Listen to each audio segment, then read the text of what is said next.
menikmati Tuhan dari tempat kediaman kita masing-masing. Mungkin kalau di GKK Yesus Baik di komsel kita masing-masing. Dan ada kabar baik dan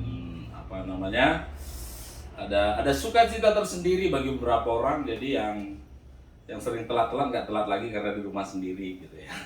Jadi kita bersyukur. Dan hari ini ini minggu pertama di bulan Juli, ini bulan Juli ya 2021, dengan beberapa kebijakan pemerintah yang harus kita taati. Tapi kita percaya bahwa gedungnya yang boleh ditutup, tetapi Tuhan tetap bergerak di dalam hidup kita. Amin. Dan hari ini kita mau belajar satu kebenaran firman Tuhan tentang bagaimana cara kita memandang persoalan kehidupan hari-hari ini. Dan saya hanya mau bilang bahwa apa yang kita hadapi hari ini bukan sesuatu yang baru. Kita sudah pernah melewatinya 1 tahun 3 bulan yang lalu. Jadi kira-kira 15-16 bulan kita pernah melewatinya. Artinya kita bisa kok. Kita bisa lewatin itu karena ada Tuhan yang menyertai kita. Jadi hari-hari ini gak ada lagi yang perlu atau gak ada yang harus kita takutkan. Kita mau lihat bagaimana Daud mengalahkan persoalan kehidupannya yang sebenarnya yang dia kalahkan itu membawa dampak yang besar di dalam kehidupan bangsa Israel pada masa itu. Di dalam 1 Samuel 17, kalau kita melihat perikop di situ, bagaimana Goliat menantang tentara Israel, kemudian perikop berikutnya Daud tiba di medan pertempuran, selanjutnya perkelahian Daud dengan Goliat. Pada masa itu Israel dan Filistin itu musuh besar, ya. Kalau di dalam 1 Samuel 17 dikatakan ayat pertama, orang Filistin mengumpulkan tentaranya untuk berperang. Mereka berkumpul di Soko yang di tanah Yehuda dan berkemah antara Soko dan Azeka di Efes Damim. Saul dan orang-orang Israel juga berkumpul dan berkemah di lembah Terbantin. Mereka mengatur barisan perangnya berhadapan dengan orang Filistin. Orang Filistin berdiri di bukit sebelah sini dan orang Israel berdiri di bukit sebelah sana, dan lembah ada di antara mereka. Jadi waktu itu orang Israel itu berkumpul latihan tentara-tentara yang hebat di sebelah sini, di sebelah sana. Itu orang-orang Filistin juga melakukan hal yang sama. Tetapi yang menarik, ya, ayat 4 bilang begini, lalu tampillah keluar seorang pendekar dari tentara orang Filistin. Ini pendekar Filistin yang muncul. Namanya Goliat dari Gad. Tingginya 6 hasta sejengkal, ketopong tembaga ada di kepalanya, dan seterusnya, dan seterusnya, dan seterusnya. Nah, saudara kalau sudah baca terus ayat itu, ketika Goliat itu keluar, maka tadi tentara Israel yang berbaris begitu gagahnya tiba-tiba melarikan diri. Mereka sembunyi ketakutan. Padahal mereka tentara-tentara yang terlatih. Dan Goliat itu bukan hari itu menunjukkan. Kalau saudara baca ayat itu bisa 3 kali sehari itu Goliat muncul begitu. Jadi bisa mereka keluar dengan gagahnya, tiba-tiba Goliat muncul, mereka lari. Ketakutan. Kenapa ketakutan muncul? Nah, ketika saya baca ayat ini, kesimpulan saya begini. Ketakutan itu muncul ketika kita mengetahui fakta musuh-musuh kita. Jadi gini, kalau pikiran kita penuhi dengan fakta-fakta tentang persoalan kita, maka outcome-nya dari dalam diri kita, fear, ketakutan. Saudara bayangkan, nah ini yang ditulis Alkitab, yang saya pikir orang Israel tentaranya waktu itu tahu fakta-fakta tentang Goliat, ya. Goliat itu siapa sih? Nah, Goliat itu orang dari Gad, tingginya 6 hasta sejengkal. 1 hasta itu 45 cm. Jadi 6 hasta sejengkal itu tinggi Goliat 2,8 meter. Wah, saudara bayangin kalau saudara lagi baris-baris dengan gagahnya, Walaupun kalian punya six pack senjata lengkap, gitu keluar orang 2,8 meter. Wah, itu raksasa. Gitu. Jadi itu yang mereka konsumsi, yang ada di pikirannya. Goliat tingginya 2,8 meter. Kemudian apa lagi? Ketopong tembaga ada di kepalanya. Ini ada helmnya. Ia memakai baju zirah yang bersisik. Berat baju zirah itu 5.000 shikal tembaga. 5.000 shikal itu 1 shikal 11,4 gram. 5.000 shikal itu kira-kira 57 kilo. Bajunya yang 57 kilo. Itu kalau jadi beras bisa dimakan mungkin satu keluarga bisa 4 bulan ya. Itu bajunya 57 kilo, bayangin. Saya nggak tahu kalau kalian yang punya laundry, nyuci baju Goliat, cepat kaya kalian, gitu ya. 57 kilo bajunya. Kemudian apa lagi? Dia memakai penutup kaki dari tembaga, dan di bahunya memanggul lembing tembaga, gagang tombaknya seperti pesa tukang tenun, dan mata tombaknya itu 600 shikal besi beratnya, dan seorang pembawa perisai berjalan depannya. Jadi ada orang yang bawa perisai, kemudian dia punya tombak. Itu mata tombaknya aja katanya 600 shikal. Itu hampir 7 kilo matanya doang. Itu kalau dilemparkan ke kita, wah. Jadi gini, fakta-fakta ini ketika mereka ketahui tinggi 2,8, bajunya 57 kilo, semua lengkap, kemudian senjatanya ujungnya aja 7 kilo. Wah. Ini ndak usah dilempar sama tombaknya. Gitu. Kita ketimpa tombaknya aja mati, apalagi ditusuk. Jadi fakta itu membuat orang ketakutan. Hari-hari ini kalau kau belajar fakta tentang corona lebih ahli lagi, mau varian alpha, beta, delta, entah sampai apa, saya nggak tahu, itu akan menambah ketakutan. Takut muncul ketika kau belajar, engkau penuhi pikiranmu dengan fakta-fakta musuhmu. Bukan kita bilang itu salah, enggak, fakta. Emang dibesar-besarkan gitu tinggi Goliat 2,8? Enggak, memang betul tingginya 2,8. Nah waktu itu ketika fakta itu yang mereka konsumsi, takut. Takut tidaknya saya dan saudara itu tergantung apa yang kau konsumsi. Gitu.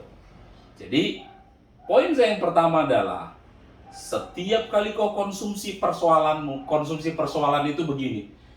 Ya, PPKM 3 minggu, gimana kerjaanku? Wah, kau makin takut. Saya nggak tahu, konsumsi persoalan itu dengan kau mengucapkannya berulang-ulang, telingamu mendengar, itu mengkonsumsi persoalan.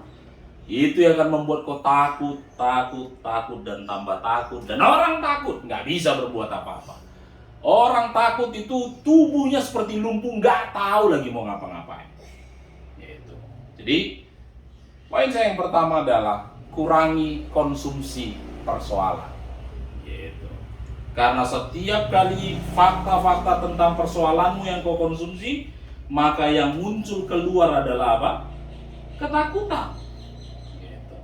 Nah kemudian, yang menarik, ada satu orang yang numbangkan Goliat itu, dan dia bukan tentara yang ahli, dan dia nggak ngerti fakta tentang Goliat. Dari mana saya tahu? Karena waktu itu dia disuruh bapaknya lihat abangnya ngantar makanan, kemudian lihat abangmu selamat apa enggak ya. Kemudian di ayat 22, berlari-larilah Daud ke tempat barisan, sesampai di sana bertanya dia kepada kakak-kakaknya apakah mereka selamat. Sedang ia berbicara dengan mereka, tampillah maju pendekar itu, namanya Goliat. Itu. Jadi waktu pendekar itu muncul, nakut-nakuti orang pada lari. Lalu si Daud tanya, siapa ini? Apa yang dilakukan kalau bisa ngalahkan dia? Gitu. Jadi gini, Daud nggak ngerti banyak tentang Goliat. Dia nggak ngukur. Kenapa dia nggak ngukur? Saya percaya kalau sudah baca ayat selanjutnya, dia bilang singa beruang yang lebih besar dari Goliat udah pernah dihajar gitu ya. Jadi bagi dia nggak takut. Nah, Daud tidak memenuhi pikirannya. Daud nggak tanya berapa berat bajunya. Oh itu bajunya kalau diketapel bisa tembus apa enggak? Dia nggak cari fakta itu. Apa yang dilakukan Daud, gitu ya. Kemudian ini yang dikatakan Daud di 1 Samuel 17 dari ayat 26 saya baca. Lalu berkatalah Daud kepada orang-orang yang berdiri di dekatnya, apakah yang akan dilakukan kepada orang yang mengalahkan orang Filistin itu dan yang menghindarkan cemooh dari Israel? Siapakah orang Filistin yang tak bersunat ini sampai ia berani mencemoohkan barisan daripada Allah yang hidup? Orang Israel tadi, tentara Israel itu takut kenapa? Dia konsumsi fakta tentang musuhnya. Kenapa orang Israel takut? Karena dia ambil persoalan itu jadi persoalan pribadinya. Persoalan pribadi itu gini, 2,8 meter, gue cuma 1,5 meter, habis saya dikunyah-kunyahnya gitu. He take it personally. Tapi apa yang dilakukan Daud? Daud itu kecil, masih remaja, 15 ke 17 tahun umurnya, kecil. Tapi waktu dia lihat Goliat, he doesn't take it personally. Dia nggak buat Goliat itu jadi persoalan pribadinya. Ini hebatnya Daud. Daud bilang begini, siapa ini kok berani dia menghina barisan Allah? Jadi kira-kira Daud bilang begini, kau macam-macam, yang kau hina bukan kami, tentaranya Tuhan. Jadi musuhnya itu dia nggak ambil secara pribadi. Daud mengucapkan itu, dia buat musuh. Kau bukan musuhku, kau musuh Tuhan. Karena Daud pun ngerti juga, dia kecil habis juga dia. Tapi ketika dia tarik Goliat itu jadi musuhnya Tuhan, itu yang bikin dia ketawa-ketawa. Jadi kalau pandemi ini, you take it personally, pandemi ini kau buat itu jadi masalah pribadimu, ya habis. Semua habis, mau tabungan, mau warisan habis. Tapi ketika kau buat pandemi ini jadi urusannya Tuhan, kau tenang. Tenang, aman. Nah itu yang dilakukan Daud, karena Daud bilang, siapa dia? Kok berani mencemooh barisan tentara Allah Israel? Jadi dia buat Goliat itu jadi musuhnya Tuhan. Jadi kalau saudara pengen survive di masa-masa sulit, jangan ambil persoalanmu jadi persoalan pribadi. Karena kau tak mampu. Persoalanmu itu buat jadi persoalannya Tuhan. Gitu. Kalau persoalanmu keuangan, kalau persoalanmu resesi, jangan take it personal. Jangan ambil itu jadi persoalan pribadimu. Tinggal kau bawa itu datang sama Tuhan. Ini yang habis bukan uangku, bukan. Yang habis itu uang anak raja segala raja, malu nanti rajanya, kan gitu. Jadi waktu kau ambil itu jadi masalah Tuhan, Tuhan yang turun tangan. Gitu. Tapi kalau kau ambil itu jadi masalah pribadimu, cenderung kita nggak libatkan Tuhan. Karena itu masalah pribadimu. Tetapi ketika kau buat itu jadi masalahnya Tuhan, Tuhan yang turut campur tangan. Diutusnya malaikatnya, ada rohnya di dalammu yang menolong kau menyelesaikan persoalan-persoalanmu. Nah itu yang dilakukan Daud. Ketika dia lihat musuhnya, he doesn't take it personal. Apa yang dia lakukan? Dia bilang, siapa ini orang Filistin yang gak bersunat? Ia berani mencemooh barisan daripada Allah yang hidup. Apapun persoalan yang sedang kau hadapi hari-hari ini, jangan ambil itu jadi masalah pribadi. Sederhananya gini, kalau kau punya sakit penyakit, bukan kau bilang Tuhan pinggangku sakit, enggak. Papa, ini anakmu, anak raja segala raja ini, pinggangnya lagi sakit. Wah itu raja harus turun tangan, harus turun tangan. Karena apa? Ketika kita buat begitu, raja itu akan bilang, you belongs to me. Engkau itu milikku. Jadi apa yang jadi miliknya, dia akan taking care. Dia akan pedulikan, dia akan lihat segala sesuatunya. Jadi apapun persoalanmu, jangan ambil itu jadi persoalan pribadi. Bawa sama Tuhan. Nah itu yang dilakukan Daud. Jadi Daud nggak takut. Jadi waktu dia teriak sama Goliat, dia sedang tidak bilang, Goliat lu hadapan sama gua, enggak. Kau berhadapan dengan anak daripada Allahnya Israel. Nah, yang kedua adalah tadi kalau tentara itu mengkonsumsi fakta tentang musuhnya, mereka takut. Tetapi kenapa Daud berani? Tadi yang pertama, Daud buat itu nggak jadi persoalan pribadinya, persoalan Tuhan. Kenapa Daud nggak takut? Yang kedua, karena dia lihat upahnya gede juga, musuhnya besar, upahnya besar gitu ya.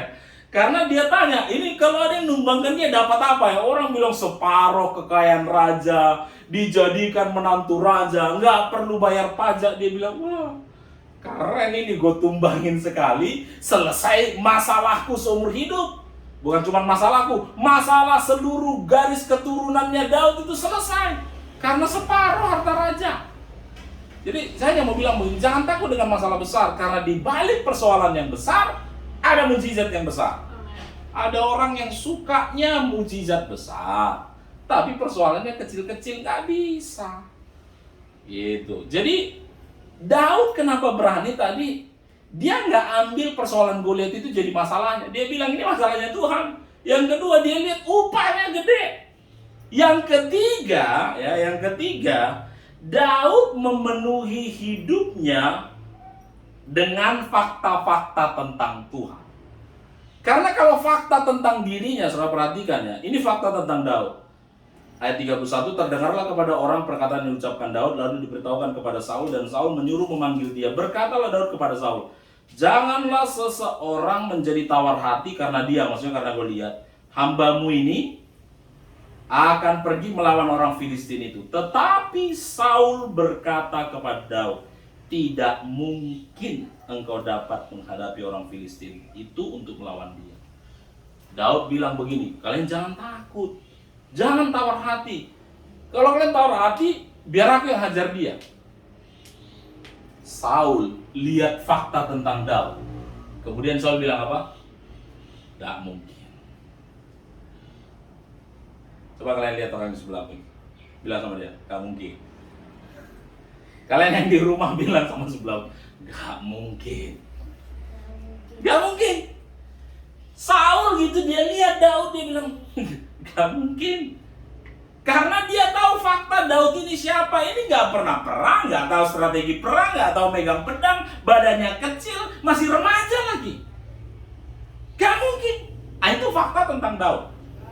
Gitu. Jadi gini, ketika kau tahu fakta tentang musuhmu, kau takut. Ketika kau tahu fakta tentang dirimu, kau bilang apa? Gak mungkin. Nah, ini yang ketiga yang keren. Yang perlu kau ketahui, fakta tentang Tuhan. Apa kata Daud? Ayat 37 ya, saya lompat. Pula kata Daud, Tuhan yang telah melepaskan aku dari cakar singa dan dari cakar beruang, dia juga akan melepaskan aku dari tangan orang Filistin itu. Wow. Kemudian kata Saul kepada Daud, pergilah, Tuhan menyertai engkau. Tadi Saul bilang sama si Daud, kau tidak mungkin. Kemudian Daud bilang, ini bahasa sederhananya ya, bahasa sehari-hari. Ketika Daud bilang, jangan tawar hati, kita hajar dia, biar aku yang maju. Saul lihat Daud, Saul bilang, gak mungkin.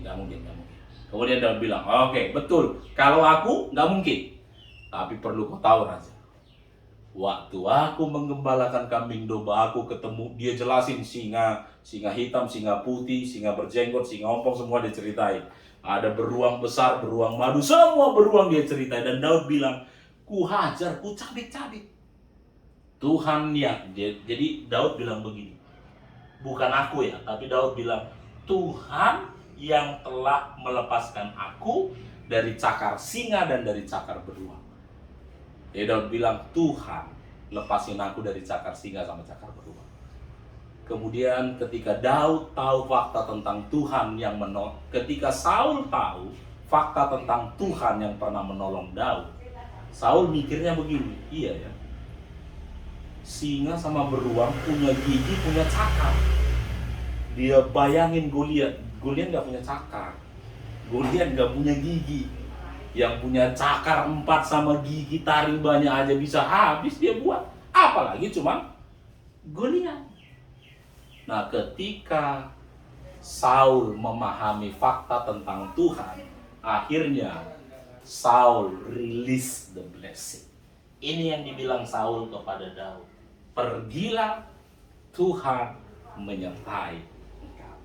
Kita tahu di akhir cerita, Goliat tumbang. Karena apa? Karena ada orang yang memahami fakta tentang Tuhan, dan orang itu berangkat dengan blessing yang daripada Tuhan. Kita nggak bisa menebak apa yang akan terjadi di hari yang mendatang. Kita nggak bisa paham apa persoalan-persoalan yang lebih berat akan kita hadapi.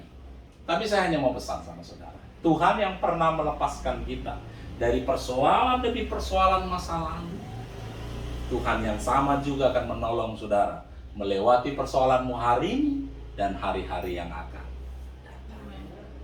Sebagai hamba Tuhan, sebagai gembala, saya hanya bilang sama saudara, jangan pernah terlalu dalam memahami fakta tentang persoalanmu. Dan gak perlu engkau capek-capek mengetahui fakta tentang dirimu. Hari ini penuhi hati pikiranmu dengan konsumsi fakta-fakta tentang Tuhan yang pernah menolong saudara. Nah, kalau Tuhan pernah menolong saudara sebagai hamba Tuhan, sebagai bapak secara rohani, saya hanya mau bilang sama semua kalian, pergilah, Tuhan menyertaimu. Kalau ada di antara engkau yang hari ini mengalami sakit penyakit, saya hanya mau bilang, sembuhlah, Tuhan menyertaimu. Kalau ada di antara saudara yang hari-hari ini mungkin keuanganmu sedang bermasalah, saya hanya bilang, diberkatilah engkau, diberkatilah keuanganmu. Yang kau perlu tahu, fakta tentang Tuhan. Dan setelah itu, kita bisa pergi dengan berkat Tuhan yang luar biasa. Saya hanya mau tutup dengan ini. Ketika pertama sekali kita mengalami pandemi, gereja kita mungkin yang hadir hanya 80-90 orang ikut anak. Dan kita diizinkan Tuhan melewati pandemi mungkin 4 atau 5 bulan kita nggak bisa beribadah di gereja waktu itu. Kita ibadah di rumah-rumah. Dan sudah tahu yang menarik, Tuhan menyertai Yesus baik. Amin. Dan ketika kita kumpul kembali, itu 3-4 kali lipat. Tuhan yang sama yang pernah membuat kita bertumbuh 3-4 kali lipat, Tuhan yang sama masih tetap Tuhan sampai hari ini. Amin. Saya belum dapat WA dari sorga dan bilang Tuhan lagi resign, enggak. Saya nggak tahu dengan kalian, siapa tahu kalian dapat WA dari sorga dan bilang Tuhan lagi libur selama PPKM darurat. Enggak, dia tetap Tuhan dan dia nggak pernah libur. Nah, kalau dulu dia pernah menyertai pelayanan kita, dia buat bertumbuh dalam 3-4 bulan sampai 3-4 kali lipat. Dan saya percaya, fakta itu yang perlu kita tahu, Tuhan menyertai GKK Yesus baik. Dalam 1 bulan ke depan, ketika kita percaya kita disertai Tuhan, saya percaya pertumbuhan 3-4 kali lipat itu bisa terjadi. Nanti waktu kita ngumpul sudah berapa ribu orang kan? Amin. Karena apa? Kita pernah ditolong Tuhan. Seperti Daud bilang, Tuhan yang sama pernah melepaskan aku dan cakar, singa dan cakar beruang, itu juga yang akan menyertaiku menghajar orang yang tak bersunat itu. Tuhan yang sama yang pernah menolong pelayanan kita bertumbuh luar biasa kemarin tahun lalu, Tuhan yang sama masih tetap Tuhan hari ini, dan dia akan buat bertumbuh kita berlipat kali ganda. Sebelum pandemi, gereja kita tiap bulan kasnya kosong. Waktu pandemi tiba-tiba 80 juta. Gitu. Jadi saya percaya waktu masa-masa sekarang ini pun dia akan buat kas GKK Yesus baik itu bertumbuh miliaran. Amin. Jadi kita hanya perlu mempercayai Tuhan yang kita sembah. Di masa-masa sebelum pandemi kebanyakan kita kerja sama orang. Tetapi ketika pandemi itu, saya melihat banyak orang-orang, pebisnis baru yang mulai bermunculan. Jadi, kalau terjadi PPKM dalam beberapa minggu ke depan, gak usah takut. Karena dulu 4 bulan lebih, bukan kita tambah bangkrut, enggak, tambah kaya. Tambah muncul pengusaha-pengusaha, uang kas tambah banyak, gitu ya. Di masa pandemi kita bisa, bangun di kedondong. Di masa pandemi saya dapat mobil, dapat rumah lagi, gitu. Karena apa? Kita disertai Tuhan, bukan kita. Kita punya Tuhan yang hebat. Kita punya Tuhan yang luar biasa. Jadi jangan lihat dirimu, jangan lihat musuhmu, lihat Tuhan. Bilang sama sebelahmu, jangan lihat musuhmu, jangan lihat dirimu, tapi lihat Tuhanmu. Itu yang akan membuat hidup saudara bersorak-sorai, bersukacita. Karena apa? Kemenangan itu menjadi bagian kita. Amin.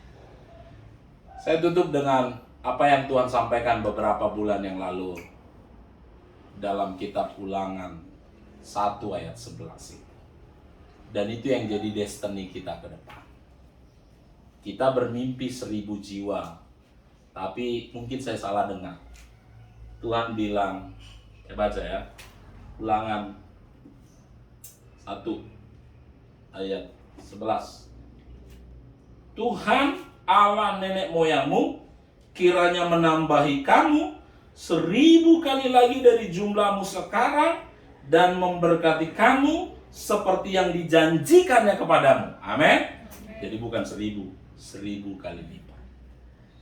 Jiwa-jiwa di Yesus baik bertumbuh 1000 kali lipat dari jumlahmu sekarang.